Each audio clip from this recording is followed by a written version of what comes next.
कितना हो गया था लास्ट क्लास में? States of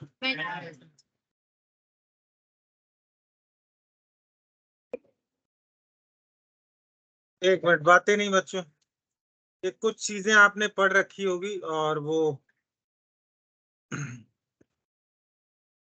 और एक नोट में एक पॉइंट लिख लो आप, मैं वर्बली बोल देता हूँ कि matter of state of matter can be changed either by changing temperature and pressure. State of matter can be changed by changing temperature and pressure. Temperature और प्रेशर में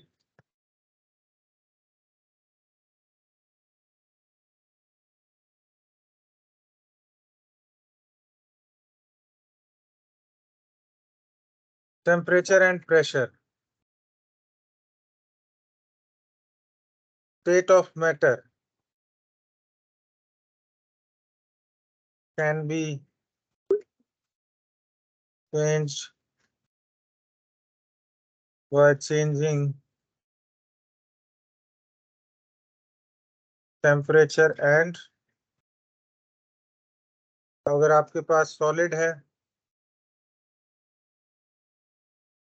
सॉलिड से आप हीट करोगे तो इसमें चेंज हो जाएगा, और लिक्विड से आप फिर हीट करोगे तो किस में चेंज हो जाएगा? गैस को ठंडा करोगे, लिक्विड में, लिक्विड को ठंडा करोगे solid,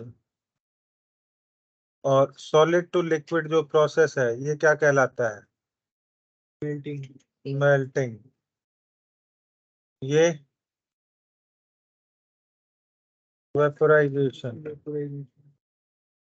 this is condensation. This is freezing. पता होना चाहिए आपको ये इस प्रोसेस को क्या बोलते हैं.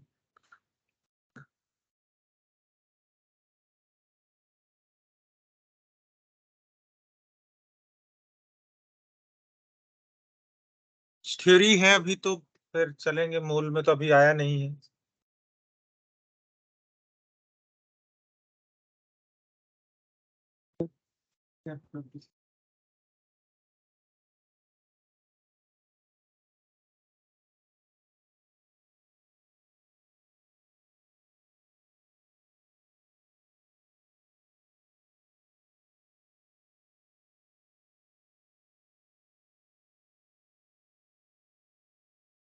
Done.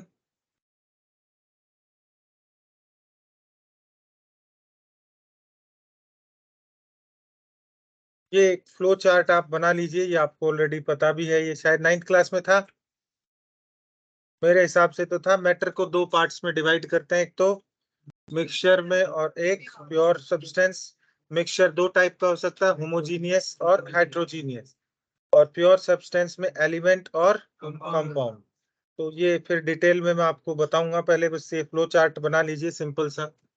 Matter can be classified into two parts, pure substance and mixture. Mixture दो टाइप का हो सकता है, होमोजीनियस मिक्सचर और हेट्रोजीनियस मिक्सचर. और प्योर सब्सटेंस में दो आएगा, एलिमेंट्स और कंपाउंड्स.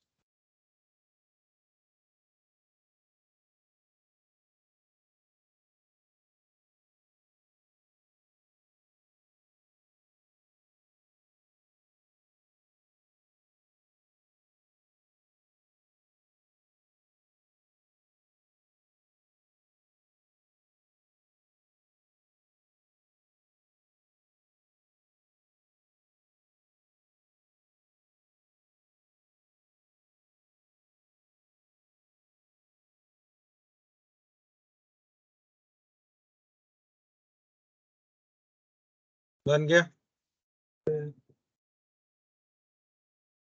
अगला आप लिखिए होमोजीनियस। कोई बच्चा जानता है क्या होता है? कॉम्पोजिशन जो होती है मिक्सचर की, that is uniform, equally distribution होता है। तो जैसे आपका, आप लिखोगे, नेक्स्ट आप लिखिए होमोजीनियस मिक्सचर।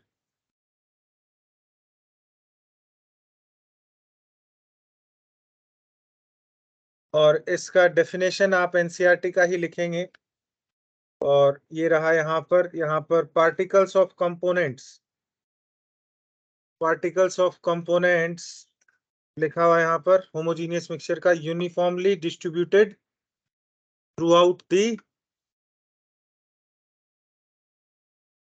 आगे थ्रू आउट द सॉल्यूशन। पहले इतनी लाइन लिख लो, particles of components of the mixture are uniformly distributed throughout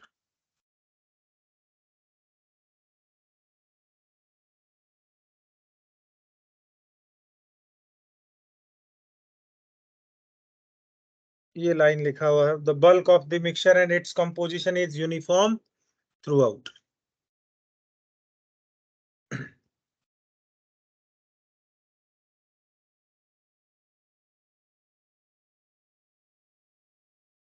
और उसके बाद इसका एग्जाम्पल, एग्जाम्पल बताइए आपको। Sugar solution, salt solution, alloys, alloys भी होमोजीनियस होते हैं। अलॉयज भी किस में आएंगे? होमोजीनियस में। कोई अलॉय का नाम जानते हो? शोल्डर वायर, ब्रोंज और ब्रास, ब्रॉन्ज, स्टेनलेस स्टील, ये हो गया। और कोई? शोल्डर वायर, वो तो हो गया। फिर और? German silver, gun metal, coinage, बहुत सारे हैं। जर्मन सिल्वर एक ऐसा अलॉय है जिसमें सिल्वर नहीं होता है, इसीलिए इसको धोखेबाज किस्म का कंपाउंड कहा जाता है। बड़ा फेमस क्वेश्चन है, which one of the following metal is not present in German silver? तो एजी तो बच्चा सोचता नहीं है ना कि जर्मन सिल्वर है तो सिल्वर तो उसके अंदर होना चाहिए। अब आप ये लिख लीजिए, एग्जांपल्स लिख लिया आपने, शुगर सॉल्यूशन और सॉल्ट सॉल्यूशन। हेट्रोजीनियस का ये रहा, heterogeneous mixture, the composition is not uniform throughout the mixture, throughout, and sometimes different components are visible. Components भी आप easily देख सकते हैं उसमें। और इसका एग्जाम्पल आपका है salt plus sugar, sand plus water, बहुत एग्जाम्पल। मिल्क भी इसका example. Milk is heterogeneous mixture. Actual में मिल्क जो होता है, it is not true solution, it is colloidal solution. और होमोजीनियस मिक्सचर को ट्रू सॉल्यूशन भी कहते हैं। आप ब्रैकेट में लिख लीजिए, होमोजीनियस मिक्सचर जो है वो ट्रू सॉल्यूशन होता है, और हेट्रोजीनियस जो है वो कोलॉइडल या सस्पेंशन होगा। हेट्रोजीनियस को आप क्या लिखोगे? कोलॉइडल या फिर सस्पेंशन।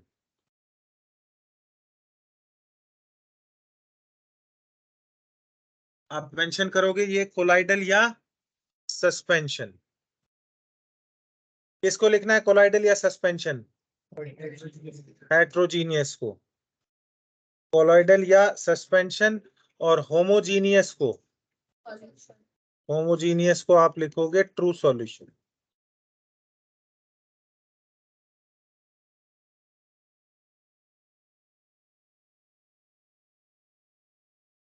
मिल्क आप एग्जाम्पल लिखोगे, मिल्क इमल्शन होता है, मिल्क इज एन इमल्शन। ये 12th क्लास में चैप्टर आएगा आपका, सरफेस केमिस्ट्री, उसमें आता है।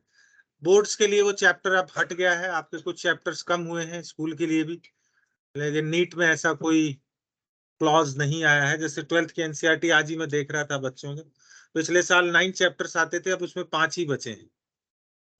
कुछ चैप्टर्स आपके 11th की एनसीईआरटी से भी गए होंगे, जो स्कूल में नहीं आएंगे, वो अभी धीरे धीरे पता चल जाएगा आपको। डन, लिख लिया होगा।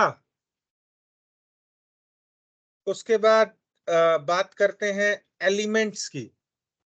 तो एलिमेंट्स का अगर मैं एग्जांपल कहूं, एलिमेंट की बच्चों एग्जांपल हो जाएगा आपका helium, sodium, H2O2, S8P4 etcetera. Element की डेफिनेशन है कि या तो कोई एटम या ऐसा मॉलिक्यूल जो सेम एटम से बना है, वो एलिमेंट में ही कंसीडर होगा। तो फिर रिपीट कर रहा हूं, या तो सिंगल एटम है या फिर ऐसा मॉलिक्यूल जो सेम एटम से मिलकर बना है, वो भी किसमें कंसीडर होता है? एलिमेंट में। ध्यान रखिएगा। और यदि दो या दो से डिफरेंट एटम से मिलकर कुछ बना है तो वो किस में कंसीडर होगा? कंपाउंड। तो अगर कंपाउंड की बात करें, कंपाउंड हम देखें तो कंपाउंड हो गया H2O, ग्लूकोज हो गया, सुक्रोज हो गया, C12H22O11, और इसके बाद अंग्रेजी में एक शब्द बहुत अच्छा बनाया गया है, ETC। मुझे बहुत पसंद है, तुरंत मुंह पे ताला लग जाता है। जितना आगे सोच सकते हो सोच लीजिए।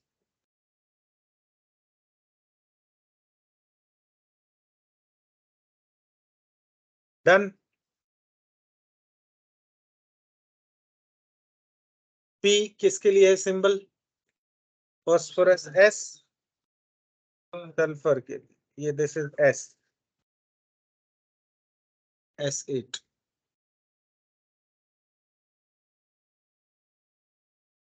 डन। सुक्रोज। धीरे धीरे आएंगे, सब फॉर्मूले आएंगे। C12H22O11 is sucrose.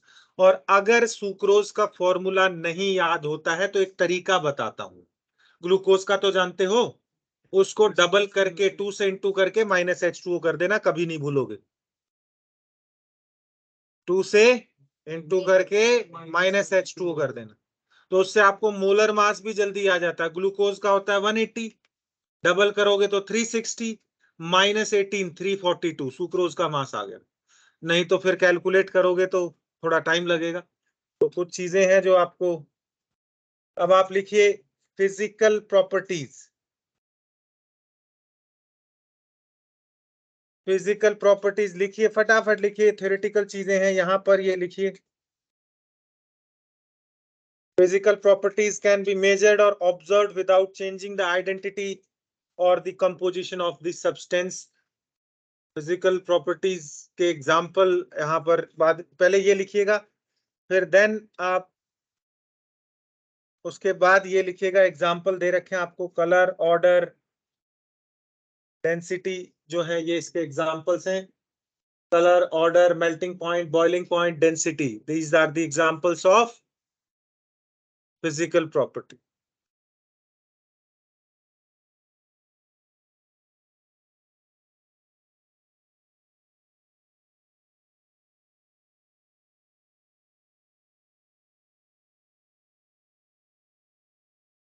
ऊपर एग्जांपल्स आपने लिख लिए, उसके बाद आप लिखोगे chemical properties requires a chemical change to occur.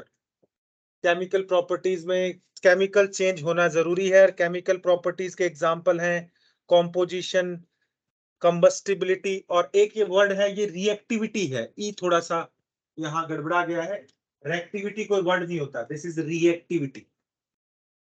Type करने वाला भी तो इंसान ही तो है, गलती हो गई हो गई। This is not reactivity, it is reactivity. Acid, base, these are the examples of chemical property। तो इसमें सीधा क्वेश्चन जो इजी सा आता है, which one of the following is not the example of chemical property? तो तीन तो रहेंगे फिजिकल का, और एक क्या रहेगा? केमिकल का।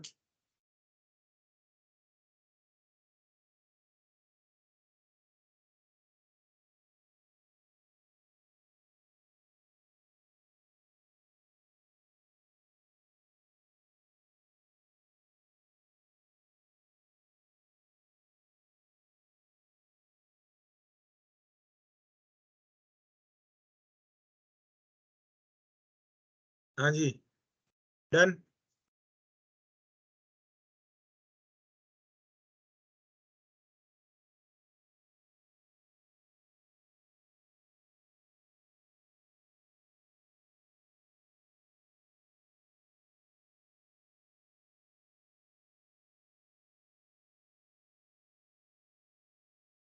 डन।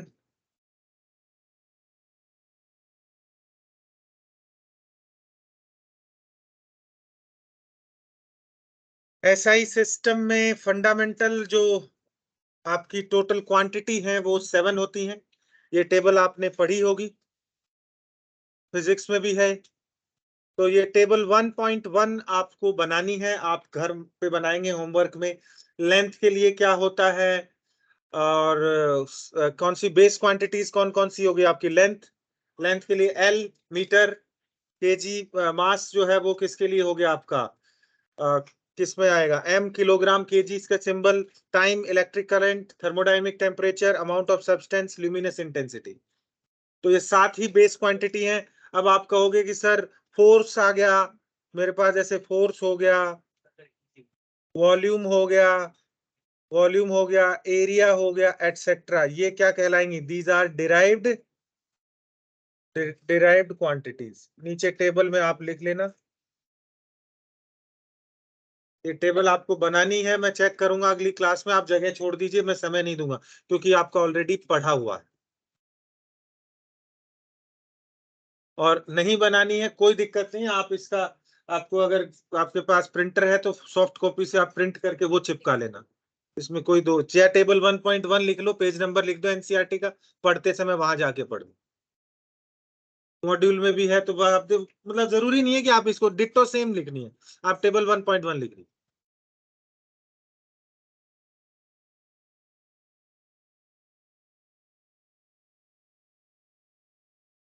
ये एक टेबल और है बच्चों, आपको ये टेबल आपको चिपकानी है, टेबल 1.3।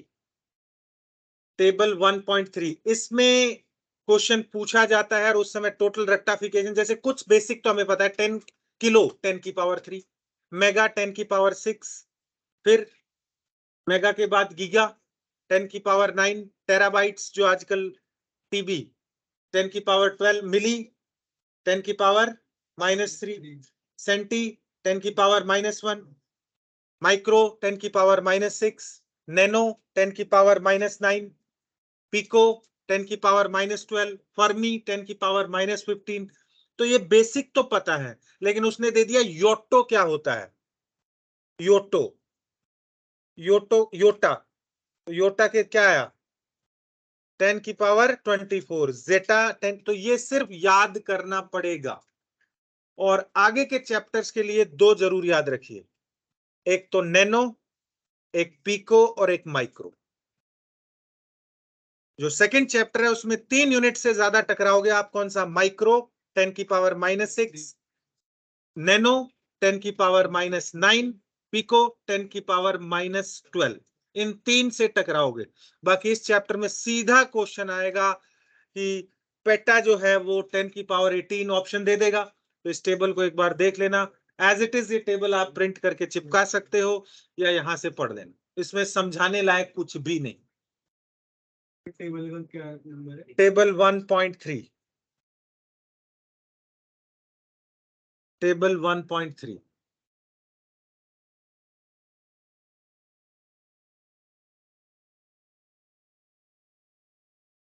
टेबल 1.3।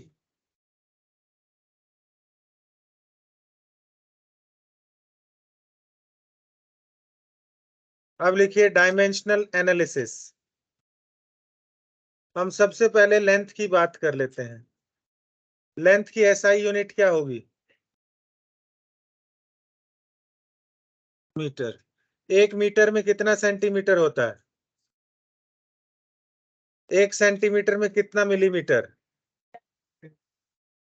और 1 मीटर में कितना 1 डेसीमीटर किसके बराबर होता है, 10 सेंटीमीटर। तो 1,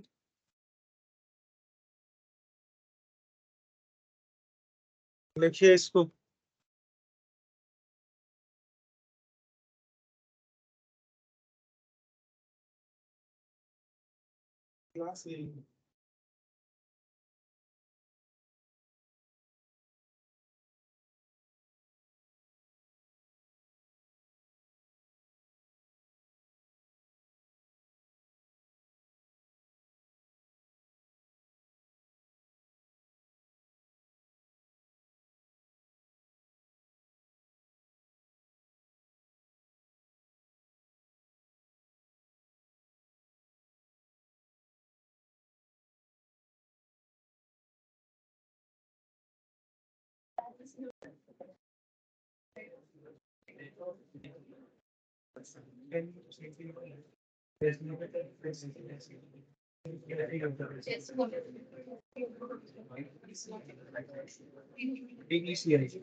लिखा।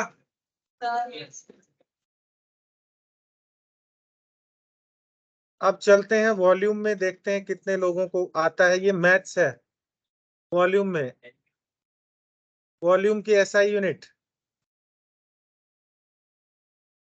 मीटर क्यूब डायरेक्ट पूछेगा आपसे। और 1 cm cube is equals to 1 ml होता है। 1 लीटर में 1000 ml आएगा, which is equals to 1000 cm cube हो जाएगा, and which is also equal to 1 dm cube. ये आप प्रूफ कर सकते हो भाई। इसको मैं क्या लिख सकता हूँ, 1000 को 10 centimetre into 10 centimetre into 10 centimetre, और this is 1 dm into 1 dm into 1 dm।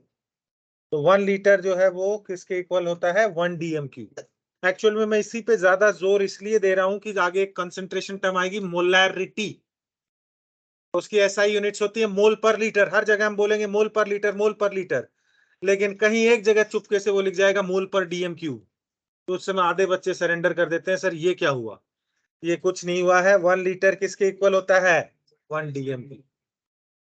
आप बताइए 1 मीटर क्यूब कितने लीटर के बराबर होगा, हाउ मेनी लीटर्स के। मैं 1000 लिख दूं। 1 metre cube is equals to 1000 litres. Proof करना है या एग्री कर रहे हो, प्रूफ करूं। 1 metre cube is equals to, क्या मतलब हुआ, 1 metre into 1 metre into 1 metre. इसका मतलब हुआ क्या, 100 सेंटीमीटर या 10 DM into 10 DM into 10 DM. और ये क्या हो गया, 1000 डीएम क्यूब, और 1 डीएम क्यूब किसके इक्वल था, हेंस प्रूव्ड। केमिस्ट्री नहीं स्टार्ट हुई है, ये मैथ्स चल रहा है अभी।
हो गया?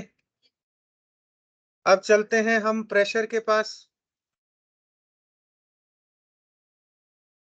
प्रेशर की एसआई यूनिट है पास्कल या रास्कल बोल लो, that is newton metre square. Newton force पर यूनिट एरिया ही तो होता है, फोर्स पर यूनिट एरिया, कितने यूनिट एरिया में कितना फोर्स लगा रहे हो, न्यूटन पर मीटर स्क्वायर। और आपको इसमें जो यूनिट्स हैं वो आपको ध्यान रखनी है। 1 ATM is equals to 760 ATM में लेते हैं। 1 ATM is equal, atmospheric pressure बोलते हैं इसको, एटमॉस्फेरिक। 1 ATM है, इस कमरे का प्रेशर जो है वो कितना है, 1 ATM, 760 millimeter of mercury, which is equals to 760 centimeter of mercury, which is also equals to 760 torr. 1 bar is equals to 10 to the power 5 Pascal, ये कुछ यूनिट्स कन्वर्जन है। 1 ATM is equals to 1.013 बार, और इन relations को combine करें तो 1 ATM is equals to 1.013 into 10 to the power 5 pascal. अब आपकी कितनी मैथ्स तेज है आप बताइए। इन 4 यूनिट्स मैंने आपको बताई हैं यहाँ पर, ATM, बार, पास्कल और MMHg। सबसे ज्यादा बड़ा मैग्नीट्यूड किसका है, ATM, उसके बाद बार, बार के बाद आपका आएगा MMHg, एंड देन फाइनली सबसे पीछे आपका आएगा पास्कल। सिंपल, इस चैप्टर में कहीं इसकी जरूरत नहीं पड़ेगी, सिर्फ आप ये ध्यान रखिए प्रेशर का एसआई यूनिट क्या है, पास्कल, और आपको ये पता होना चाहिए कि 1 ATM किसके बराबर होता है। इनमें रिलेशंस आपको पता होने चाहिए। बस स्क्रॉल कर दूंगा, परेशान मत होइए।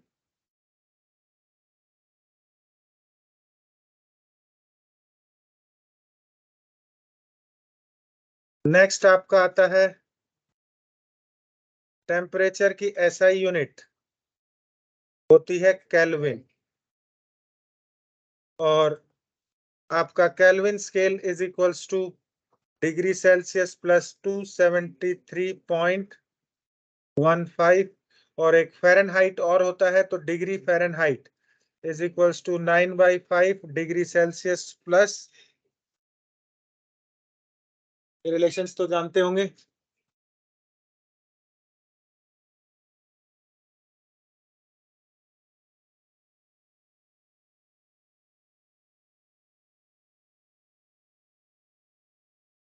वो कन्वर्ट करवा सकता है, वो कहेगा 40 डिग्री का बताइए फ़ारेनहाइट में कितना आएगा, 40 डिग्री का फ़ारेनहाइट में कितना आएगा, इस फॉर्मूले में वैल्यू रखिए, कितना आएगा 40 degree in Fahrenheit, 40 degree Fahrenheit में कितना आएगा 104 डिग्री फ़ारेनहाइट, और केल्विन की बात करें तो कितना आ जाएगा 313.15 केल्विन। केल्विन में ऊपर डिग्री नहीं लगती, ये जो गोला है छोटा सा ये सिर्फ 2 में लगता है, सेल्सियस और फ़ारेनहाइट, एब्सोल्यूट स्केल में नहीं लगता।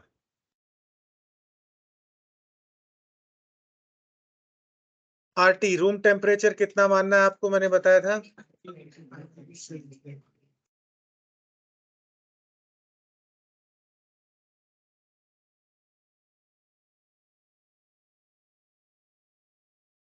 इसमें। एनसीईआरटी ने आपको कुछ वैल्यूज दी हैं टेम्परेचर की, जैसे रूम टेम्परेचर 25 और हमारी बॉडी का नॉर्मल टेम्परेचर 37 डिग्री, वाटर का freezing point 0 degree, boiling point.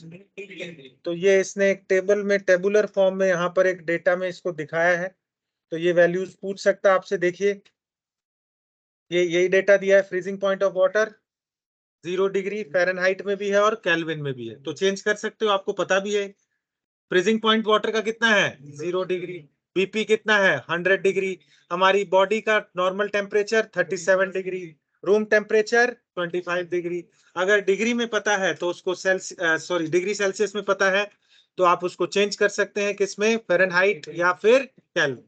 तो ये मेरे हिसाब से सब बच्चा जानता है, इसको चेंज कर लोगे। किसी को मेंशन करना है तो मेंशन कर लीजिए।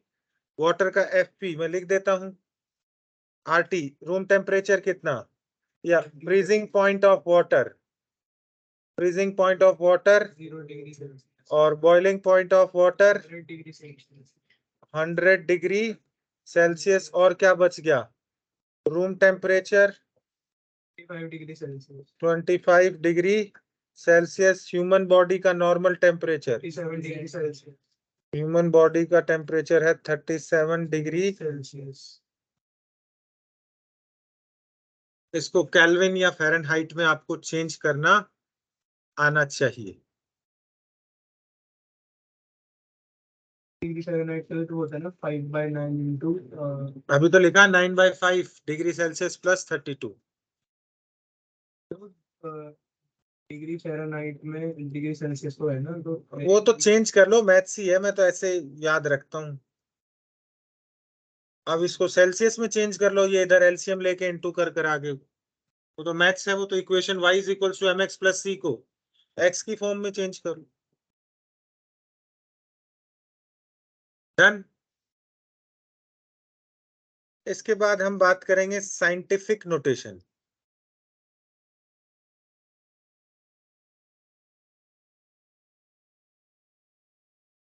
इसकी जरूरत कहाँ पड़ती है बच्चों, उसका है कि जब आपके पास कोई बहुत बड़ा नंबर है या बहुत छोटा नंबर है, जैसे थोड़ा बहुत आप अगर जानते हो तो इलेक्ट्रॉन का मास है, क्या है, मास ऑफ इलेक्ट्रॉन। तो मास ऑफ इलेक्ट्रॉन होता है 9.11 इंटू 10⁻⁻31 किलोग्राम। ये साइंटिफिक नोटेशन है। इसी तरीके से मास ऑफ प्रोटॉन आपके पास है, mass of proton 1.67 into 10⁻⁻27 kilogram. इसी तरीके से प्लैंक्स कांस्टेंट आगे नेक्स्ट चैप्टर में आएगा, प्लैंक्स कांस्टेंट। प्लैंक्स कांस्टेंट की value, Planck's constant is denoted by h। इसकी वैल्यू होती है 6.626 इंटू 10⁻⁻34 जूल सेकेंड। इसी तरीके से एक नंबर आपके पास होता है एवोगैड्रो नंबर। एवोगैड्रो नंबर क्या था, 6.022 इंटू 10⁻23 पर मोल। तो ये जितने भी नंबर्स हैं ये साइंटिफिक नोटेशन में लिखे थे। तो आप एक पैटर्न ऑब्जर्व कर रहे हो यहाँ पर, साइंटिफिक नोटेशन में डेसिमल के लेफ्ट हैंड साइड में, डेसिमल के लेफ्ट हैंड साइड में 1 नॉन जीरो डिजिट होती, एक दो नहीं, 1 नॉन जीरो, और बाकी नंबर लिखा जाएगा 10 की पावर। अब ऐसा क्यों करते हैं साइंटिफिक नोटेशन, अगर साइंटिफिक नोटेशन आपके पास नहीं है तो इसका मतलब आप कैसे लिखते, 10 के आगे कितने जीरो, 31 जीरो, तो हम तो जीरो ही लिखते रह जाते, मुद्दे की बात तो होती नहीं। तो इसका मतलब क्या, नीचे जाएगा तो पावर पॉजिटिव हो जाएगी, तो 10 के आगे कितने जीरो लगाने हैं, 31 जीरो लगाना महाभारत का ही काम है, एक आधा छूट गया और उसमें मान लो इंटू मल्टीप्लाई करना पड़ गया तो बिल्कुल मुश्किल हो जाएगा। तो ये साइंटिफिक नोटेशन समझ में आ गई। डेसिमल के लेफ्ट हैंड साइड में only one non zero digit is allowed, only one non zero. तो जैसे मैं कुछ नंबर्स आपको दे रहा हूं, आप उनका साइंटिफिक नोटेशन लिखिए। 262,000, इसका साइंटिफिक नोटेशन लिखिए। 0.0000352, बोलिए। 2.62 इंटू 10⁵ इधर कितनी गई है? नहीं सॉरी, ये कितनी शिफ्ट करूंगा मैं यहां तक, ये गई तो कितनी होगी? 1 2 3 4 5 6 7, तो 3.52 इंटू 10⁻⁻7।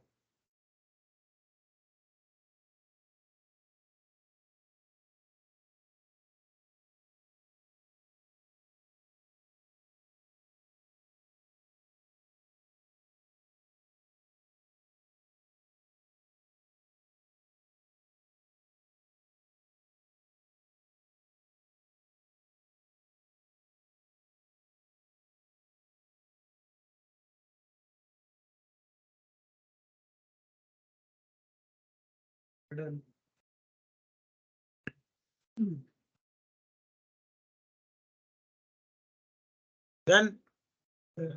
अब हमारे जो चैप्टर्स होंगे उसमें न्यूमेरिकल्स में हमें कैलकुलेशंस करनी पड़ेंगी, तो उसमें साइंटिफिक नोटेशन में हो सकता है आपको ऐड करना पड़ जाए।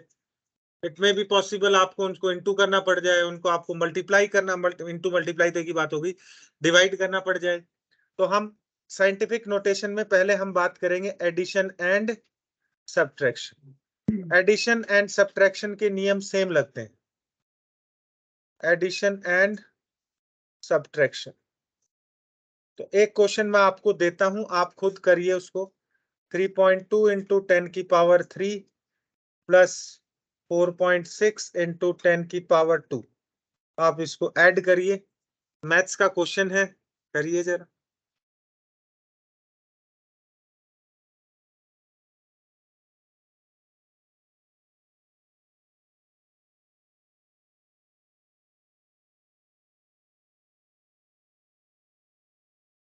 क्या 7.5 इंटू 10⁻, और बताइए। 36 इंटू 10⁻, 3.61 into 10⁻². 10⁻²। 36.6 into 10⁻².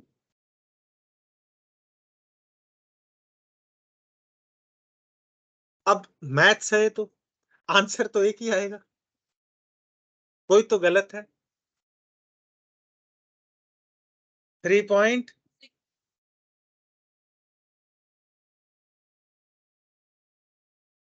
अब कौन सही है कौन गलत है वो तो फैसला वक्त करेगा, लेकिन मेरी आपसे एक रिक्वेस्ट है, मैं आपको बेसिक कम से कम गणित के नियमों की धज्जियां मत उड़ाइए, समझिए बात को, क्योंकि यहाँ केमिस्ट्री में तो फिर भी बहुत कम कैलकुलेशन है, फिजिक्स में फंस जाओगे। देखिए पहली बात मैं नियम बता रहा हूं, आपको याद आएगा। यहां पर बेस सेम नहीं, दोनों नंबर्स के बेस सेम नहीं, तो पहले आपको बेस सेम करना पड़ेगा। और जब भी एडिशन जो आप बात कर रहे हो वो नियम जो 10⁻5 तो कभी आएगा ही नहीं, आंसर या तो 10⁻² आएगा या 10⁻³ आएगा, इससे बड़ी पावर नहीं हो सकती। तो पहले बेस सेम करेंगे, तो बेस सेम किया तो बच्चों अगर मैं इसको 2 में लाऊं तो ये क्या हो गया? 32 इंटू 10⁻² प्लस 4.6 इंटू 10⁻²। क्या कॉमन ले लूं? 10⁻², 32 प्लस 4.6, तो ये कितना हो गया? 36.6 इंटू 10⁻²। ये आंसर नहीं है क्योंकि it is not a correct scientific notation, क्योंकि करेक्ट साइंटिफिक नोटेशन में डेसिमल के लेफ्ट हैंड में only one non zero digit is allowed, तो 3.66 इंटू 10⁻³। जिन बच्चों ने गलती की है उनको अपनी गलती समझ में आ रही है, क्या एरर किया है? आगे नहीं करना। एडिशन या सब्ट्रैक्शन में बेस सेम करना है। नंबर्स का बेस 10 की पावर सेम कर रखोगे तभी आप उसको ऐड कर पाओ। अब कोई बच्चा ये कहेगा सर मैं इसको 3 में ले आऊं तो आंसर तो सेम ही आएगा। अगर इसको 3 में लाओगे तो ये क्या हो जाएगा 0.46 इंटू 10 की पावर 3, तो उसमें डायरेक्ट यहीं पहुंच जाओगे क्योंकि है तो मैथमेटिकल डेटा, तो आंसर तो सेम आना है। बोलिए। हाँ जी, समझ में आ गए? लिख लिया? अब हम बात करेंगे मल्टीप्लिकेशन एंड डिवीजन की। 2 इंटू 10 की पावर 3 इंटू 6 इंटू 6,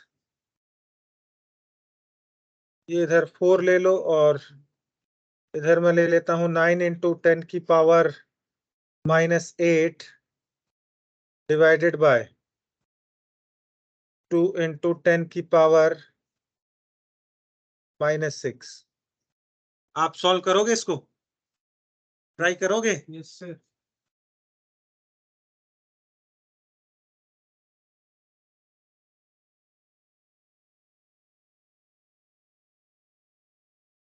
1 पॉइंट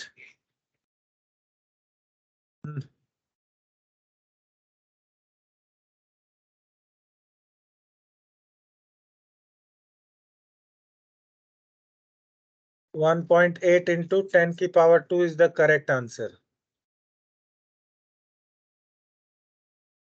देखिए बच्चों, इस क्वेश्चन को कैसे करना है, आगे कैलकुलेशंस होंगी। तो 4 इंटू 9/2 इंटू 10 की पावर 3 -8 और ऊपर जाएगा तो ये पावर क्या हो जाएगी प्लस, तो ये क्या आएगा 36/2, यानी 36/2 यानी ये क्या हो गया 18 इंटू 10 की पावर कितना 9, तो 10 की पावर 1।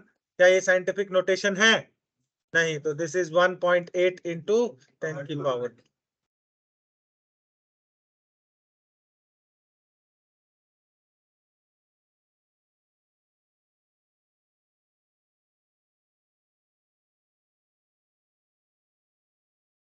कोई नाराजगी? चलिए तो फिर देखिए, लिख लिया? बढ़े आगे। अब आगे दो टर्म आएंगे आपकी, प्रिसीशन एंड एक्यूरेसी। दो टर्म्स आएंगी, प्रिसीशन एंड एक्यूरेसी। इस पे एक क्वेश्चन बनता है और वो एक क्वेश्चन नीट में भी पूछा जा सकता है। इससे पहले आप इसकी डेफिनेशंस लिख लीजिए। डेफिनेशंस में बेसिकली मैं एनसीईआरटी को ही फॉलो करता हूं क्योंकि उसका स्टेटमेंट वही आता है, तो जो इसने लिखा है एज इट इज हम वैसा ही लिख देते हैं। प्रिसीशन एंड एक्यूरेसी कहीं ना कहीं तो दिया होना चाहिए। ये देखिए, प्रिसीशन का बारे में लिखिए, refers to the closeness of various. Precision क्या है आपके पास, तो यहाँ पर closeness of various measurements of same quantity.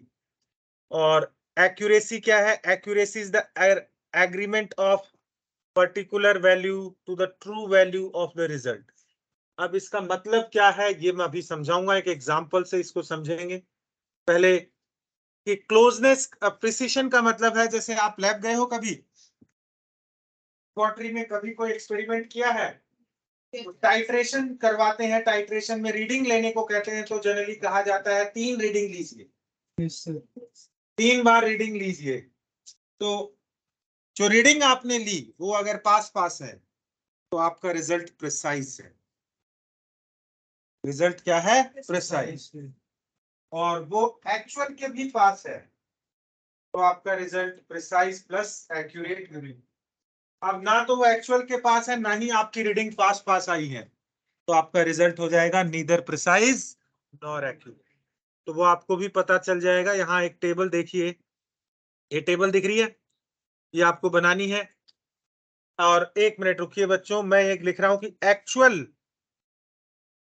Actual या ट्रू वैल्यू आपकी कितनी है 2 ग्राम। अब आप बिना इस डेटा को देखकर बताइए कि स्टूडेंट ए बी सी के रिजल्ट के बारे में क्या कहा। ए ने मापा 1.93 1.95, तो इसके रिजल्ट पास पास तो है, यानी प्रिसाइज तो है, लेकिन एक्यूरेट नहीं। स्टूडेंट बी ना तो रिजल्ट पास पास आ रहे हैं और ना ही एक्चुअल के पास है, तो नीदर प्रिसाइज नॉर एक्यूरेट। और ई भाई साहब जो स्टूडेंट सी है, इसका रिजल्ट एक्चुअल के पास भी है और रीडिंग भी पास पास है, यानी इसका रिजल्ट प्रिसाइज भी है एज वेल एज एक्यूरेट। तो इसमें एक ही क्वेश्चन पूछेगा, वो आपको एक टेबल बना के डेटा दे देगा और कहेगा कोई स्टूडेंट ए का रिजल्ट कैसा है, स्टूडेंट बी का रिजल्ट कैसा है, स्टूडेंट सी का रिजल्ट कैसा है। तो आप ये टेबल बना लीजिए, एक्चुअल वैल्यू, फिर मैं नीचे डिक्टेट करता हूं या अपने आप लिख लीजिए। स्टूडेंट ए का रिजल्ट क्या आएगा, precise but not accurate. Student B का not precise, neither precise not accurate. और student C precise as well as accurate. Accuracy का है क्लॉज, मतलब एक्चुअल रिजल्ट के पास कितना है, is the agreement of particular value to the true value of the result.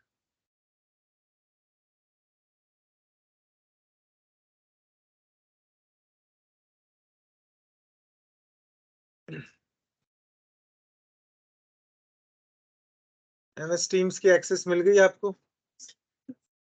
कितने बच्चों को मिली?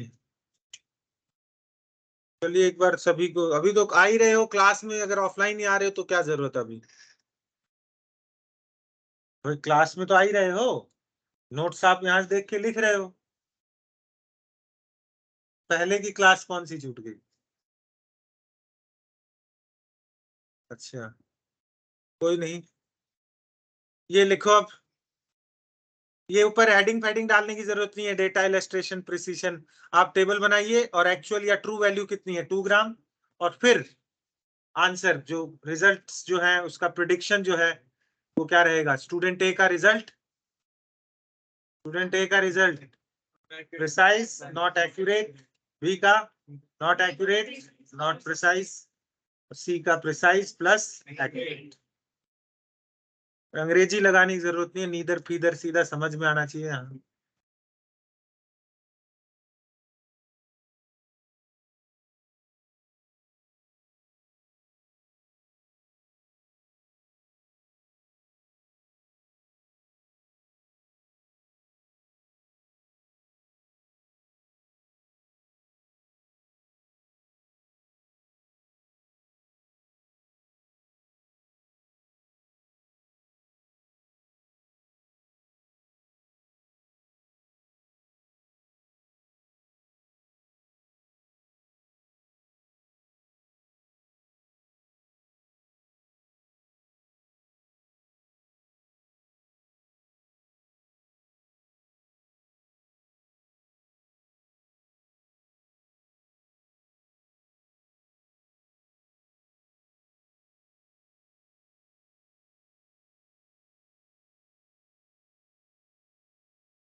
अगली क्लास से मोल कंसेप्ट स्टार्ट हो जाएगा,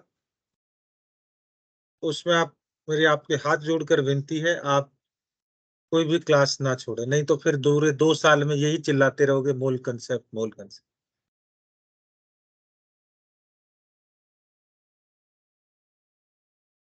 मेरी बात पे यकीन नहीं है तो आप अपने पूर्वजों से पूछ सकते हैं, जो पिछले साल यहाँ बैठा करते थे, मतलब जो 12th में है या जो नीट देने वाले हैं। मोल कंसेप्ट उस बच्चे को कुछ भी दिक्कत नहीं आएगी जो क्वेश्चंस लगाएगा, और जो बच्चा क्वेश्चन नहीं लगाएगा उसको 2 साल में भी समझ में नहीं आएगा। और कोई इसकी रामबाण घुट्टी नहीं है कि एक कैप्सूल हो 500 mg का, ले बेटा मोल कंसेप्ट तुरंत आ गया। ऐसा होता तो आप होते ही क्या, मेडिकल स्टोर पर ही होते सब, कोई मोल कंसेप्ट खरीद रहा होता, कोई फिजिक्स के अंदर कोई टॉपिक खरीद रहा होता। चलिए अब आगे लिखिए, थोड़ा मैथ्स ही चलेगा अभी। राउंडिंग ऑफ, रिजल्ट्स आपने लिख दिए या वो भी मैं लिखवाऊं? अब लिखिए राउंडिंग ऑफ। ये एप्लीकेशन भी आपने 10th या 9th में आपको, जैसे मैथ्स के अंदर आपके कुछ क्वेश्चंस आते थे, उसमें लिखा जाता था कि डेसिमल के 2 डिजिट्स तक आंसर करना है, डेसिमल के 3 डिजिट्स तक आंसर करना है। 8th में या जहां भी था उसमें फिर आपको जो आगे का नंबर होता है, जैसे नॉन टर्मिनेटिंग नंबर्स होते हैं, कोई एग्जांपल बताओ नॉन टर्मिनेटिंग नंबर का? पाई है, √3, और भी बहुत सारे नंबर हैं, 7/3, 6, 7/3 कर लो, जो खत्म नहीं होता, चलता ही रहता है। तो उसमें हमें कुछ डिजिट्स के बाद उसको राउंड ऑफ करना पड़ता है, मतलब हटाना पड़ता है। तो ब्लाइंडली नहीं हटाते, उसके कुछ नियम होते हैं। उसके क्या होते हैं? नियम होते हैं। तो मेरे पास मान लो मेरे कोई नंबर है 3 पॉइंट, कोई भी नंबर है 3 पॉइंट ABCDE, और A,B,C,D,E की values can lies between 0 to 9। इस बात को समझ रहे हो? ए की वैल्यू 0 से 9 के बीच में हो सकती है। अब मान लो मुझे कहा गया है क्वेश्चन के अंदर कि आपको राउंड ऑफ करना है यहां से, मतलब डेसिमल के आगे 3 डिजिट ही आपको रखनी है, उसके बाद आपको आगे की डिजिट्स को नहीं रखना है। डन। तो मुझे सी को देखना है। किसको देखूंगा मैं? सी। तो यहां पर सी को मैं अगर देखूंगा तो सी के 3 केसेस हो सकते हैं। सी ग्रेटर देन 5 हो सकता है, सॉरी मैं सी को नहीं देखूंगा, मैंने गलत लिखा है यहां पर। मैं किसको देखूंगा? डी को। तो डी होगा ग्रेटर देन 5 हो सकता है, डी लेस देन 5, और डी इक्वल्स टू 5। अगर डी ग्रेटर देन 5 है तो आपका C+1 कर देना, सी में एक ऐड कर देना एंड देन डिस्कार्ड। इधर सी आ जाए, सी कुछ चेंज नहीं करना, डिस्कार्ड कर देना ना। अगर लेस देन 5 है, लेस देन 5 है तो 2 केसेस बनते हैं कि सी, सॉरी इक्वल टू 5 बोला गलत है मैंने, लिखा सही है, हो जाता है कई बार। सी इज इवन, सी इज, और दूसरा केस क्या हो सकता है? सी इज ऑड। अगर सी इवन है एज इट इज सी लिख देना, और सी ऑड है तो C+। तो ये फ्लो चार्ट समझ में आ रहा है? Yes sir. तो ये मैं अभी क्वेश्चंस दूंगा, उस क्वेश्चंस में आपको ये बात लगानी है। डन, लिख लीजिए इसको। राउंडिंग ऑफ के रूल्स हैं।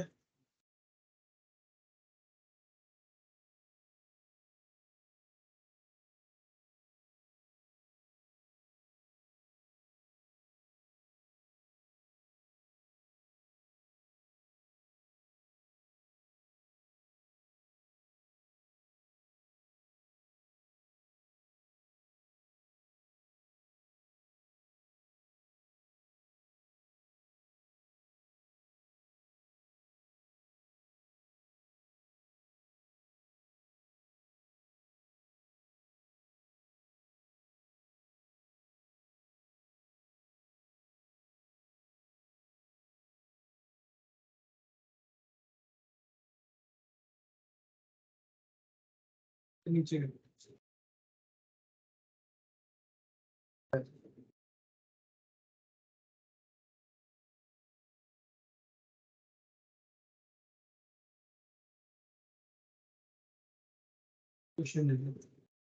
क्वेश्चन देंगे बिल्कुल, पहले सब लोग लिख लीजिए।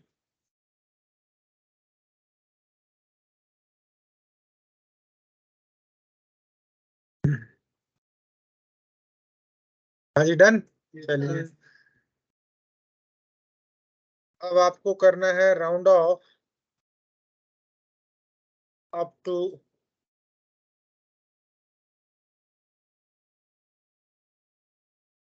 2 digits आफ्टर डेसिमल।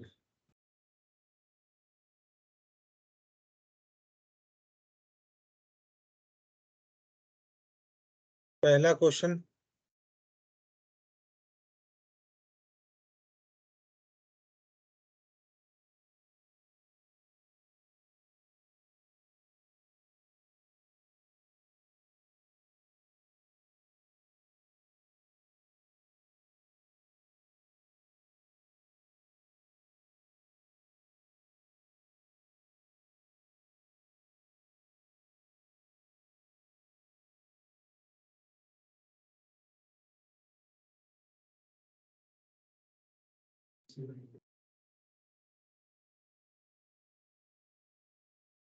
जिस बच्चे को तीनों नियम समझ में आए हैं वो तो इसको फटाफट कर लेगा।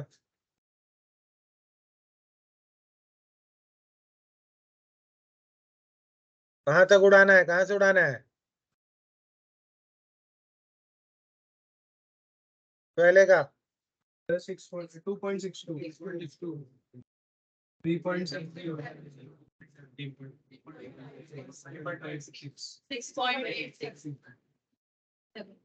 7 क्यों आएगा? 6 तो इवन है ना, इवन और ऑड नंबर तो पता है। पक्का गोली मत देना कि बाद में कहो सर इवन ऑड ही बता दो। 2 से डिवाइड हो जाए वो इवन, जो 2 से डिवाइड हो जाए वो इवन, जो ना हो वो ऑड।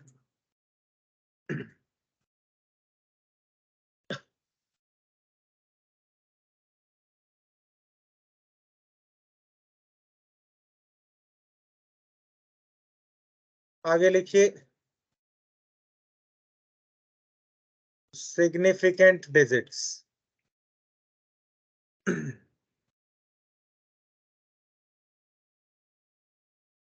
आपका सर्टेनिटी जो होगी is directly proportional to number of significant digits। जैसे इसका क्या मतलब है वो मैं बताता हूँ। जैसे सिंपल इसको समझते हैं, मान लो आपके पास एक वेइंग मशीन है। क्या है? जैसे सब्जी वाले के पास एक वेइंग मशीन है और उसमें इधर डेसिमल के आगे एक डिजिट अलाउड है, डेसिमल के आगे एक ही डिजिट अलाउड। तो वो कितना वेट वे कर सकता है? वो 2.1 वे कर सकता है या 2.2 या 2.3 इधर या 3.6। लेकिन अगर किसी को 2.15 चाहिए तो इस वेइंग मशीन से नहीं हो सकता, एरर आएगा इस। लेकिन अगर किसी दूसरे के पास अगर 2 डेसिमल डिजिट्स हैं डेसिमल के आगे, तो उससे मैं क्या मेजर कर सकता हूं? 2.15। अगर एक और डिजिट बढ़ती है तो मैं और जाके, जैसे गोल्ड स्मिथ जो सोने का काम करते हैं, तो आपने देखा होगा एक आपका कांच का सा वो रहता है और उसमें वो वेट करते हैं, तो उसमें डेसिमल के आगे 4 डिजिट्स तक भी जाता है वो, क्योंकि वहां सोना बहुत कीमती है। 0.1 ग्राम भी इधर उधर हो गया ना तो बहुत नुकसान हो जाए। तो जितनी ज्यादा डेसिमल के आगे डिजिट्स होंगी, सिग्निफिकेंट डिजिट्स होंगी, एक्यूरेसी उतनी ही ज्यादा हो, यानी सर्टेनिटी उतनी ही ज्यादा हो। ये सिंपल एक तरीका है समझने का। बाकी थ्योरी नहीं पूछेगा आपसे, सीधा क्वेश्चन पूछेगा कि कोई नंबर में सिग्निफिकेंट डिजिट्स कितनी। तो हम rules for finding significant digits हम लिख रहे हैं। सिग्निफिकेंट डिजिट्स का रूल नंबर 1 जो है वो है every non zero digit, every non zero digit is significant. Her non zero digit क्या है? सिग्निफिकेंट। नंबर 2, आप बताइए कितनी सिग्निफिकेंट डिजिट्स आएंगी? 4। इसके अंदर 6। Each non zero digit is significant. Non zero तो यही होंगी। टोटल कितनी डिजिट्स होती हैं? 10 होती हैं, जीरो भी तो है। जितने भी नंबर हैं दुनिया में वो 10 डिजिट से मिलकर ही बनते हैं, 0 to 9। 0 to 9 है तो टोटल डिजिट्स कितनी हो गई? 10। अगला रूल आपका है zeros present, zeros present in between two non-zero digits. Two non-zero digits are significant. जैसे 2005. How many significant digits? 4. 10500209. How many significant digits? 8. दो नॉन जीरो डिजिट के बीच के जीरो सिग्निफिकेंट होते हैं. Zeros present in between two non-zero digits are significant. अगला नियम,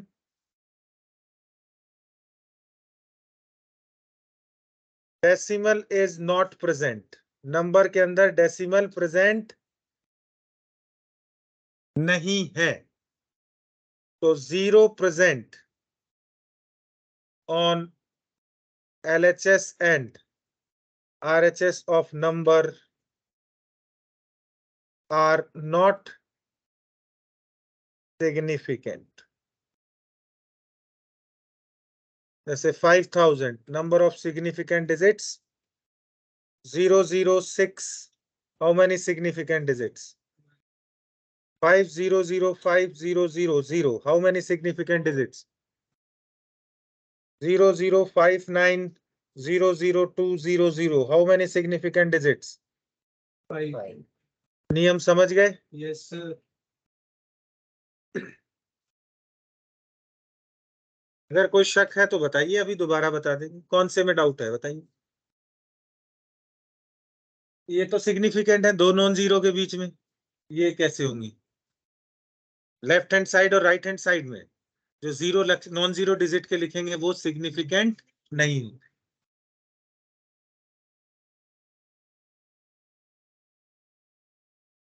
ये कब का बात हो रही है? जब नंबर में डेसिमल नहीं है. डेसिमल वाला केस लेंगे अभी. डेसिमल वाला केस हम लेंगे. सभी को लिखने दो. सभी बच्चों ने लिख लिया? नियम number 4, if decimal is present, decimal is present, rule number 4 है. Zero present on RHS of decimal are significant.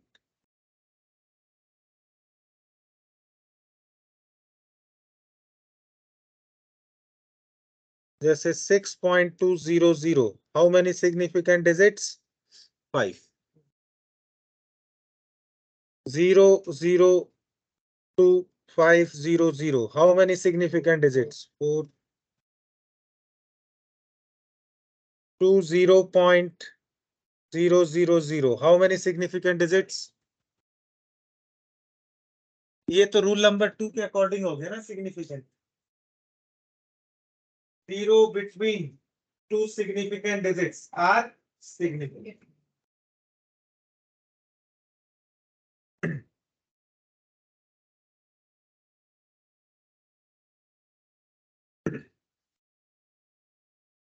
एक बार लास्ट वाला सुनिए ना. कौन सा वाला? 0.000. भाई ये तो डेसिमल के इधर है, Yes. तो ये सिग्निफिकेंट हो गई. ये भी सिग्निफिकेंट है. दो सिग्निफिकेंट के बीच का जीरो क्या हो गया? सिग्निफिकेंट. हम पॉइंट को वहाँ पे कंसीडर नहीं करेंगे. पॉइंट तो कोई डिजिट थोड़ी है. Yes. पॉइंट कोई डिजिट थोड़ी है. डिजिट तो 1 होगी, 2 होगी, 3 होगी. हाँ बताइए. 0.1 सिग्निफिकेंट. जैसे ये 10.005 होगा तो ये क्या हो जाएगा? समझ रहे हो नियम? जब तक इधर कोई नॉन जीरो डिजिट नहीं आएगी ये जीरो सिग्निफिकेंट नहीं हो पाएगा. जैसे एक नॉन जीरो डिजिट आ जाएगी तो रूल नंबर 2 के अकॉर्डिंग ये जीरो क्या हो जाएंगे? सिग्निफिकेंट. और कोई नंबर जो आपके दिमाग में आ रहा हो बोलिए, सोचिए उसका आंसर देख. कोई भी नंबर आपके दिमाग में आ रहा है किसी भी बच्चे के, जिसमें आप जानना चाहते हो कि कितने सिग्निफिकेंट है. अब जैसे आपको दे दिया 5600, इसमें कितनी सिग्निफिकेंट है? क्योंकि इस नंबर में डेसिमल नहीं है। और अगर 56.00 है तो कितना है? ये कुछ रूल्स हैं, लिख लीजिए। एग्जांपल्स क्वेश्चन एक आधा पूछा जाता है, सिग्निफिकेंट डिजिट्स का क्वेश्चन पूछा जाता है।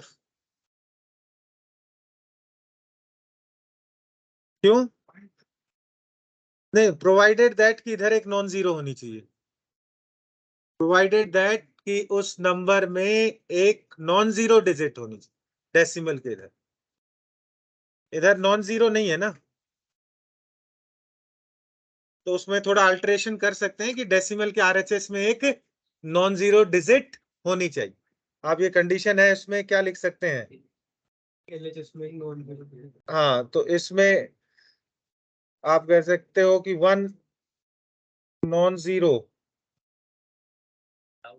हाँ जी,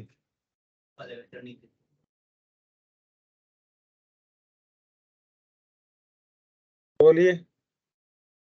ये 56.00 लिखा है आपने, तो हाँ। इसमें इनफाइनाइट नंबर सिग्निफिकेंट क्यों? नहीं, एग्जैक्ट नंबर्स में होंगी, वो लिखेगा 20x, वैल्यू तो सेम रहेगी। हाँ, किसमें? इसमें एक और लगेगा 6 आ जाएगा। जो मैं अगला रूल लिख रहा हूं कि अगर आपके पास एग्जैक्ट नंबर है, एग्जैक्ट नंबर या आप कह सकते हो कोई फिजिकल क्वांटिटी की वैल्यू है, क्या है? फिजिकल क्वांटिटी, तो उसमें नो अनसर्टेनिटी, नो अनसर्टेनिटी। तो नो अनसर्टेनिटी का मतलब क्या लिखोगे? Infinite significant digits.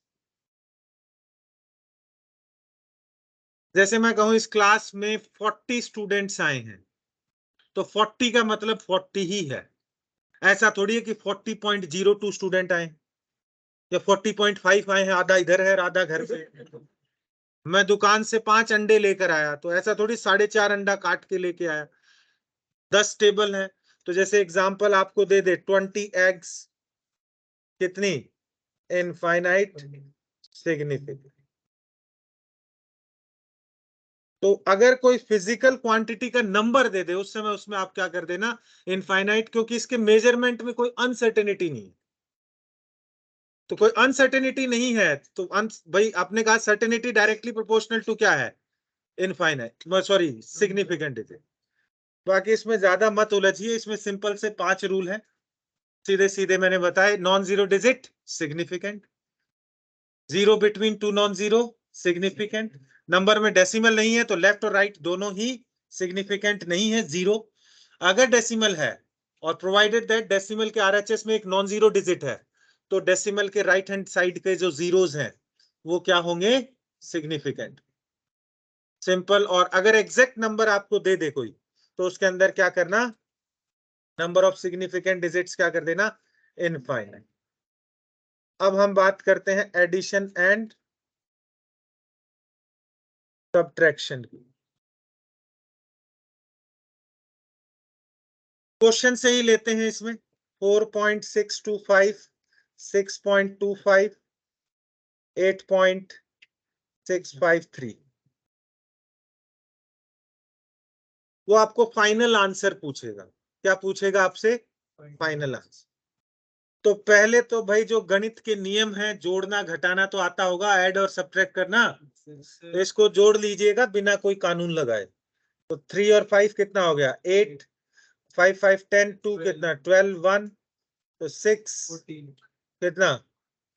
12 14 15 5 1 19.528। यहां तक कोई नियम नहीं लगेगा, सिंपल जो आज तक जो मैथ सीखा उसके अकॉर्डिंग ऐड कर। अब नियम क्या कहता है, रूल क्या कहता है? रूल कहता है कि जो फाइनल, जैसे पहले मुझे ये बताइए इसमें कितनी सिग्निफिकेंट डिजिट है, कितनी डेसिमल के बाद डिजिट्स हैं? सिग्निफिकेंट ही है वो तो, डेसिमल के बाद वाली तो। इधर कितनी है? 2 ही तो हैं सेकंड नंबर में। थर्ड नंबर में कितनी है? तो रूल ये कहता है कि फाइनल आंसर में डेसिमल के राइट हैंड साइड में उतनी ही डिजिट्स अलाउड हैं जितनी जिस नंबर में सबसे कम थी। तो सबसे कम डिजिट्स डेसिमल के राइट हैंड साइड में कौन से नंबर में? सेकंड वाले में। और वो कितनी थी? यानी इस 8 को उड़ाना पड़ेगा, राउंड ऑफ करना, और इस 8 को उड़ाएंगे तो नियम लगेगा राउंडिंग ऑफ का। तो फाइनल आंसर विल बी,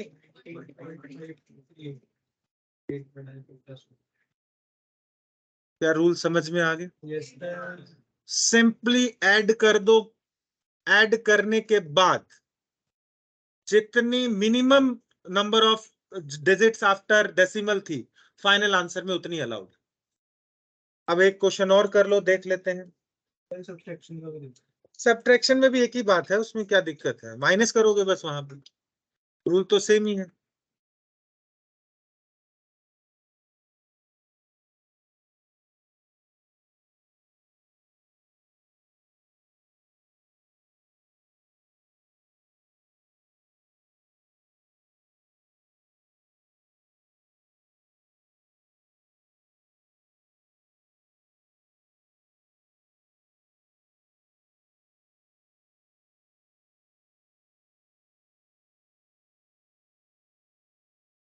बताइए। हाँ, प्लस करना है।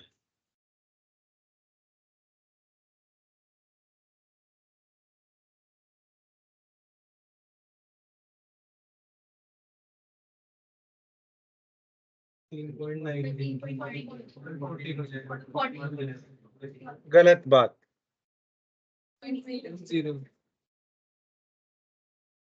14 भी ऑप्शन में रहेगा, 14.0 भी रहेगा। पता चल गया है? तो ऐसे अपनी मर्जी से मत हटा देना, बस ये मत सोचना सर सेम ही तो बात है, बात तो सेम ही है वो। लेकिन यहाँ एक क्वेश्चन नीट में बन सकता है, वो 4 नंबर लपेटने के लिए ये बातें ध्यान रखें। और आज की क्लास के बाद हम पूरे 2 साल में केमिस्ट्री में कभी भी सिग्निफिकेंट डिजिट का नाम नहीं लेने वाले। आगे कहीं काम नहीं आए, कहीं भी काम नहीं आएगी। नीट में आएगी तभी तो बता रहा हूं, नहीं तो मैं क्या पागल दिख रहा हूं? देखिए मांझी द माउंटेन मैन, वो भी देखिए। नहीं देखिए, आजकल आप लोगों को फुर्सत नहीं है ना, इंस्टाग्राम, फेसबुक, व्हाट्सएप। अब लिखिए multiplication and division. Yes, Bihar में।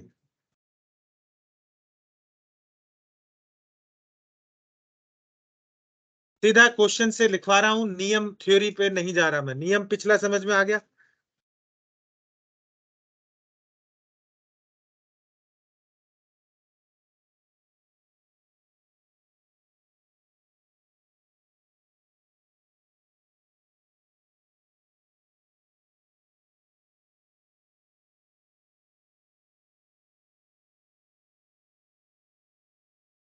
अब देखकर लग रहा होगा आपको सर ये क्या सड़ी हुई कैलकुलेशन दे रही है।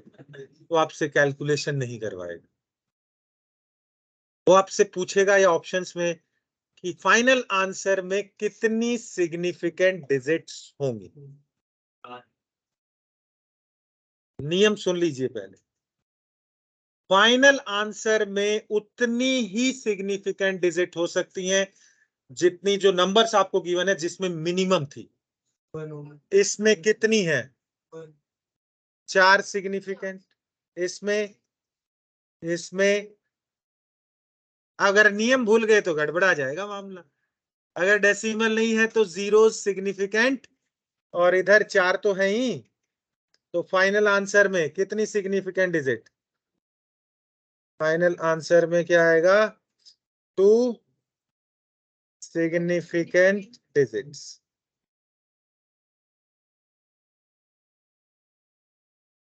अब देखिए अगर 4 कर दी इधर 2500 में, 2500 में, तो फिर ठीक है, कोई ज्यादा दिक्कत नहीं है। -5 का होगा बस नुकसान, ज्यादा लॉस नहीं है। नियम अलग अलग है, एडिशन वाले का अलग है। वहां पर जो जो नंबर्स आपने लिए हैं उसमें डेसिमल के राइट हैंड साइड में मिनिमम जिसमें नंबर्स थे, डिजिट्स थे, फाइनल आंसर में उतनी है। और जब हटाओगे तो राउंडिंग ऑफ तो करना ही है। और इधर जो जो मिनिमम जिसमें सिग्निफिकेंट है फाइनल आंसर में उतनी ही होगी। तो इससे मिले जुले कुछ क्वेश्चंस हैं वो कर लीजिए 3-4 पैकेज में। बाकी इसके अलावा मैं कभी सिग्निफिकेंट डिजिट का अगले 2 साल में नाम नहीं लेने वाला। मुझे ही झेलना पड़ेगा, पिछले 4-5 साल से मुझे ही झेल रहे हैं बच्चे, तो आप लोगों को भी शायद कुछ एक ही क्वेश्चन है, ज्यादा नहीं है इस पे। बाकी अब हम मोल कंसेप्ट, केमिस्ट्री तो अब स्टार्ट होने वाली है, अभी तक हम मैथ्स ही पढ़ रहे थे। कुछ गिने चुने क्वेश्चन है, ये देखिए। देखिए पेज नंबर 14, पहला क्वेश्चन कर लोगे। 1 डे इक्वल टू कितनी, एक दिन में कितनी सेकंड होती है बताने की जरूरत नहीं है। Unit of intensity candela. Unit of frequency second inverse, time inverse होता है एक्चुअल में। फ्रीक्वेंसी न्यू जो होती है, आप लिख सकते हैं न्यू का फॉर्मूला होता है फ्रीक्वेंसी 1/t, टाइम का इनवर्स होता है। तो तीनों ही ऑल ऑफ दीज। अब बताइए फोर्थ का आंसर, मुद्दे की बात आती है। डन। Yes sir. 5 में 5, 6 का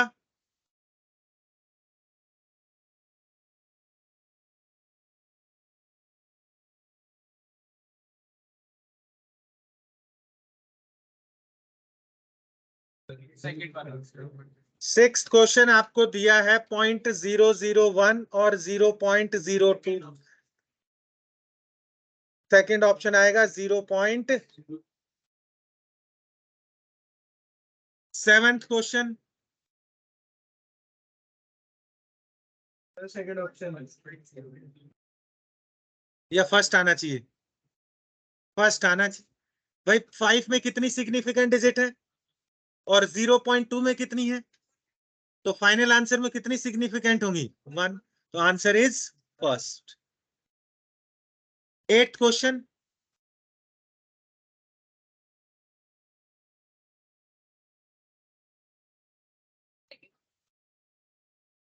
सेकेंड ऑप्शन आएगा। 5 वाला केस है और पीछे कौन सा नंबर है? E1। 9th question.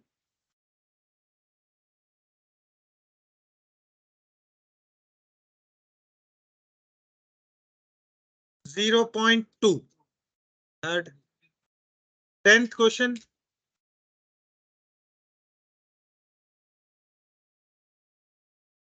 तो क्या दिक्कत है, रूल से हो जाएगा, बुद्धि का प्रयोग करो। कितनी सिग्निफिकेंट है सब में? 3 3 3। तो फाइनल आंसर में कितनी होगी? 3 होंगी। तो थर्ड एक ही तो कभी कैलकुलेशन नहीं करवाएगा तो वो आपसे मल्टीप्लीकेशन थोड़ी करवाएगा आपको। ये इतने क्वेश्चंस हैं, बस इतना ही आता है। इसके बाद में सिग्निफिकेंट डिजिट का नाम नहीं लो। कहाँ कर लेना वो एग्जांपल्स में जो है वो आप कर लेना, वो आप अपने आप से भी तो कुछ करोगे। 4 मार्क्स का होता है और अगर आपने गलत किया है तो -1। तो टोटल नुकसान कितने का हुआ? अगर छोड़ देते हो तो 4 का नुकसान, अटेम्प्ट किया गलत किया तो -5। 200 क्वेश्चन आते हैं पर सब्जेक्ट नीट में। आपको बता देता हूं 200 questions. There are 2 sections, section 1 and section 2 पर सब्जेक्ट में। सेक्शन 1 में 35 क्वेश्चंस होते हैं, दे आर मैंडेटरी, चॉइस नहीं होती, सभी अटेम्प्ट करने होंगे। सभी 4 मार्क्स का क्वेश्चन, +4 -1 मार्किंग रहती है। उसके बाद सेकंड जो सेक्शन बी में देयर आर टोटल 15 क्वेश्चंस और out of 15 you have to attempt only 10। तो उसके अंदर आपके पास चॉइस हो गई कितने की? 5 क्वेश्चंस मतलब एक्स्ट्रा रहेंगे और टोटल 45 हो गया। तो 45 into 4 is 180। 180 per subject, तो 180 into 4 that is 720 marks and 3 hour 20 minutes is the duration of paper। 3 घंटा 20 मिनट में आपको ये करना होता है। ये है हकीकत, आपके जीवन का सत्य है अगले 2 साल के लिए। जिस पेपर के लिए, जिस मकसद के लिए आप आए हो, मेरे हिसाब से सब डॉक्टर बनने के मकसद से है, कोई एंटरटेनमेंट के लिए तो नहीं आया है। Am I right? चलिए आगे अब बढ़ते हैं। अब स्टार्ट होती है केमिस्ट्री। और कुछ बातें आपकी अभी भी थोड़ी पढ़ी हुई आएंगी। असली मूवी जो है कल चालू हो जाएगी मूल कंसेप्ट से। टफ नहीं है, बस ध्यान से खेलिएगा थोड़ा। लॉज ऑफ केमिकल ये पढ़े हुए हैं इसलिए आसान लगेगा। लॉज ऑफ केमिकल कॉम्बिनेशन देखिए।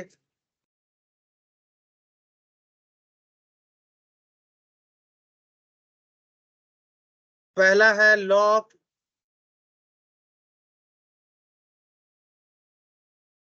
Conservation of.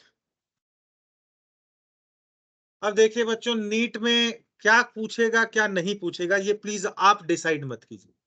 कई बार बच्चा कहता है सर ये पूछ सकता है, ये ऐसी सिली चीज पूछ सकता है नहीं। तो 12th क्लास में एक एक चैप्टर है मेटलर्जी जो हट गया है। उसमें एक फ्रोथ फ्लोटेशन मेथड होता है, कोई जो डिस्कवर मतलब सल्फाइड ओर्स पर लगाते हैं मेटल एक्सट्रैक्शन में। उसमें एनसीईआरटी में एक उसकी हिस्ट्री दे रखी है कि वो डिस्कवर कैसे हुआ। तो उसमें बताया गया है कि एक लेडी वॉशर वुमेन थी। वॉशर वुमेन बोल दिया तो लेडी थी। तो वॉशर वुमेन थी, उसके वो मतलब माइंस में, कॉपर की माइन खदान में कुछ काम करते थे लोग, उनके कपड़े धोया करती थी। तो वो उसने क्या देखा कि जब वो कपड़े धोती है तो जो डस्ट पार्टिकल है, डस्ट जो मिट्टी वट्टी है वो तो नीचे जमा हो जाती है बाल्टी में, और कॉपर के जो टुकड़े हैं वो झाग में आ जाते हैं, फ्रोथ में। झाग मतलब फ्रोथ। तो ये बात उसने अपनी एक क्लाइंट थी मिसेस एवर्सन, उससे ये बात शेयर की उसने, ये अपना एक्सपीरियंस उसको बताया।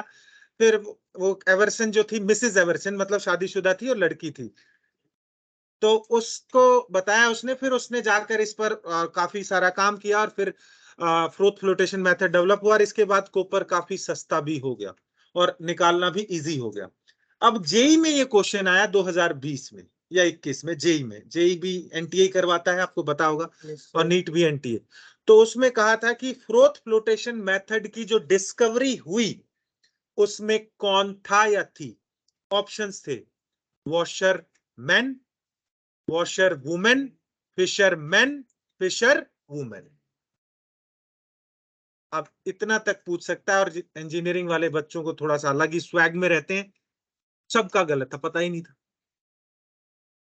तो मेरा कहने का मतलब, कई बार आप सर ये इतनी आसान चीज ये पूछ सकता है, आप एग्जामिनर मत बनिए।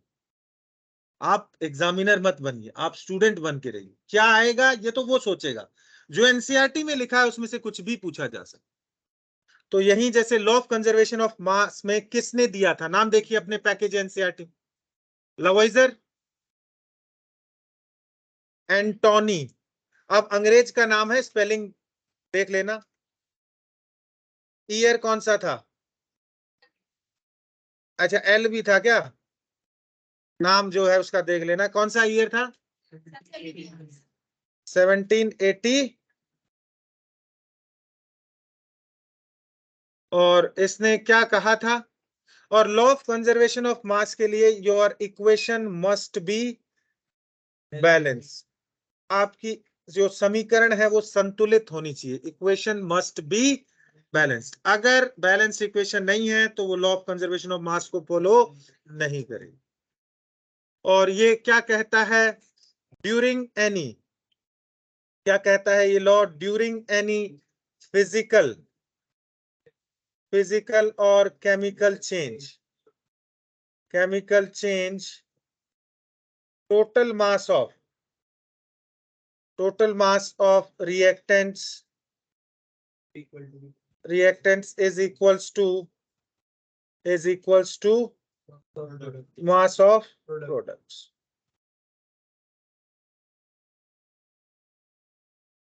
और इसके दूसरे वर्जन भी हैं, जैसे अलग अलग आते हैं, आपके एंड्रॉइड में अलग अलग वर्जन आते हैं, वैसे इसमें भी वही एनर्जी वाला आता है ना कि energy can be neither created not destroyed, तो इसमें भी मास can be neither created not destroyed. और एक सिंपल सी बात कहता है बच्चों ये, कि जैसे कोई भी केमिकल रिएक्शन है, मैंने पहली क्लास में भी बात की थी, उसमें सिर्फ इलेक्ट्रॉन का आदान प्रदान, there is a transfer of electrons. तो किसी भी केमिकल रिएक्शन में कोई नया एटम मत बना दे, मतलब इतनी इज्जत मास्टर की रखना। रिएक्शन करवाया कार्बन प्लस O2 का, प्रोडक्ट में लिख रहे हैं H2O। इतना नहीं चल, न्यूक्लियर रिएक्शंस हमारे सिलेबस में है नहीं, तो जब भी कोई रिएक्शन होगा तो कोई नया एटम नहीं बन सकता। N2 प्लस H2 से स्टार्ट कर रहा हूं और प्रोडक्ट में ग्लूकोज बना के आ रहा हूं, तो वो सरासर बेवकूफी है ना। मतलब कुछ चीजें बेसिक याद रखनी चाहिए। तो मैंने कहा यहां पर इक्वेशन मस्ट बी बैलेंस, तो जैसे हम पानी बना लेते हैं 2H2 plus O2 gas gives 2H2O। अब यहां पर मुद्दे की बात चली है तो मैं लिखता हूं 4H2 प्लस 2O2 गिव्स कितना आएगा 4H2O, और this is H2 plus half O2 gives H2O। क्या इनमें से कौन सी इक्वेशन सही balanced? Which equation is correctly balanced? The first one. ये दोनों गलत है। Yes, sir. नहीं, ये दोनों भी सही। किसी इक्वेशन को बैलेंस करने के इनफाइनाइट तरीके हो सकते हैं। There are infinite number of ways to balance an equation. Balancing का मतलब क्या? 1 kg रख दो तब भी बैलेंस है, 2 kg रख दो दोनों साइड तो भी बैलेंस्ड है, 50 रख दो तो भी बैलेंस्ड है। अब सही गलत नहीं है, सभी से आंसर सेम ही आएगा। और ये इसलिए लिखते हैं क्योंकि इसमें कैलकुलेशन जो कोफिशिएंट्स हैं वो क्या है, सिंपल, इसलिए ये लिखते हैं। और ये सभी बैलेंस्ड है। इसका फैसला देखिए मैं करता हूं। हाइड्रोजन का मोलर मास पता है बच्चों 1, ऑक्सीजन का कितना 16, तो 4, 32 और 36। ये 4 कैसे आया? एक हाइड्रोजन का एक, कितनी हाइड्रोजन है 4, ऑक्सीजन 2, पानी का इधर 8, 64 और ये कितना 72, इधर 2, 16 और 18। तो टोटल मास ऑफ ये कितना 18, ये कितना 72, ये कितना 36। तो law of conservation of mass को अगर कोई फॉलो कर रहा है, इसका मतलब इक्वेशन क्या है? यहां से आप एक बात लिख सकते हैं कि there are infinite number of ways to balance an equation. किसी भी बैलेंस को इक्वेशन को बैलेंस करने के अनगिनत तरीके हो सकते हैं, लेकिन हम हमेशा जीवन में आसान रास्ता चुनते। ह्यूमन टेंडेंसी यही होती है, जो सिंपल तरीका है वही ढूंढते हैं। आपकी वैलिडिटी कब तक है? 7:20 तक है या 7:15? तो 2 मिनट 3 मिनट एक्स्ट्रा हो जाए तो आप लोगों को आपत्ति है? होनी भी नहीं चाहिए क्योंकि आप कुछ नहीं कर सकते। चलो ये लिखा। अब हिट एंड ट्रायल मेथड से आपको बैलेंसिंग सिखाई गई है और आप कर भी लेते हैं। इसमें कंबशन के रिएक्शंस में बैलेंस करने आपको सिखाता हूं। कौन से रिएक्शंस? और कंबशन में भी हम किसकी कंबशन रिएक्शन जनरली हम करते हैं फ्यूल के लिए। जैसे कंबशन रिएक्शन में मैंने मीथेन को जलाया। कंबशन का मतलब हुआ किसके साथ रिएक्शन, और कंप्लीट कंबशन है तो O2 प्रोडक्ट बनेंगे हमेशा CO2 प्लस 1। सुनिएगा ध्यान से, सबसे पहले कार्बन को बैलेंस करना है। कितना कार्बन है इधर, बैलेंस हो। हाइड्रोजन सेकंड नंबर पर किसको बैलेंस करोगे? कितनी हाइड्रोजन है इधर, कितनी है, तो क्या लगा दो। अब ऑक्सीजन बैलेंस, इधर कितनी ऑक्सीजन हो गई 4, और इधर कितनी है, हो गई बैलेंस। आगे देखिए, फिर मैं होमवर्क में दूंगा वो करना। O2 गिव्स कितना कार्बन है, तो क्या लगा दूं। और कंबशन जो है इधर 1 मोल ही रखना, फ्यूल का हमेशा क्या रखना, 1 ही रखना। अगली क्लास में करेंगे इसकी चर्चा। 3 हाइड्रोजन कितनी है, तो इधर क्या लगा दूं। अब कितनी हो गई उधर, कितनी हो गई 6 प्लस 10 हो गया। 10 हो गई, तो इसके आगे क्या लगा दूं, C4H10 plus O2 gives CO2 plus H2O। आप बताइए क्या करूं, क्या लगा दूं, कितनी हाइड्रोजन है 5, ऑक्सीजन कितनी हो गई 13 तो 7.5 लिख दो, कोई फर्क नहीं पड़ता। तो 13 चाहिए ना, तो 13 इंटू 2 कितना, 26/2 कितने बचे, 13। और एक ये बैलेंस करके आप दो क्वेश्चन जो बैलेंस करके आप अभी दिखा कर जाइए मुझे। और ये है इथेनॉल, इसका कोई कॉमन नेम है? अल्कोहल तो है, ये OH लगा हुआ है, तो और कोई कॉमन नेम? दारू, दारू। कई लोगों बच्चों, सर जैसे कई बार इसका रहता है सर, ये इथेनॉल का ना फिजिकल स्टेट मुझे नहीं पता, मैं भूल गया था। कुछ कॉमन सेंस से यूज करो। तो इथेनॉल मतलब क्या है? लिक्विड है, लिक्विड मतलब अब टेक्निकल वर्ड में देसी भाषा में क्या बोलते हैं उसको, मदिरा बोल दो। किस स्टेट में होती है भाई? आपको मैं ये नहीं कह रहा कि आप जाकर खरीदते हैं बोतल, लेकिन पिक्चर वगैरह में देखा होगा कौन सा स्टेट रहता है उसका बोतल में, गैस में, लिक्विड में, सॉलिड में। ये कुछ चीजें रोजमर्रा की जिंदगी से भी रिलेट करनी होती है। सर CO2 का फिजिकल स्टेट भूल गया भाई, इस कमरे के तापमान पर CO2 किस अवस्था में है, किस स्टेट में है? गैस। ये बैलेंस कीजिए और फिर आप लोगों का, क्योंकि 7:15 के बाद आप लोगों को टाइम लेना, मतलब आंसर मैं लिख देता हूं। फर्स्ट वाले का आपका आएगा 2, 3 और यहाँ पर भी 3। 7/2 नहीं आएगा, एक ऑक्सीजन ऑलरेडी है यहाँ पर। और बहन जी का, ये बेंजीन है, बहन जी इसका 6 और इसका आएगा आपका 3। 12 और 3 15, 15/2। इसी के साथ है एंड ऑफ क्लास। एक होमवर्क में कर लाना, C6H5COOH का कंबशन बैलेंस कर लेना। और ये जो फॉर्मूला लिखा है ये है बेंजोइक एसिड। इस कंपाउंड का नाम क्या है? And this one is benzene. इसने लिख लिया वो जा सकता है। अच्छा, जैसे ही एंड ऑफ क्लास लिख दिया जाए आप तुरंत जा सकते हैं। धीरे धीरे निकलिएगा, भीड़ रहे। तो मैं इसको वाइंड अप करूं? सभी ने लिख लिया? HW वाला भी? चलिए फिर ठीक है। ठीक है निशिका, लक्ष्य, थैंक यू।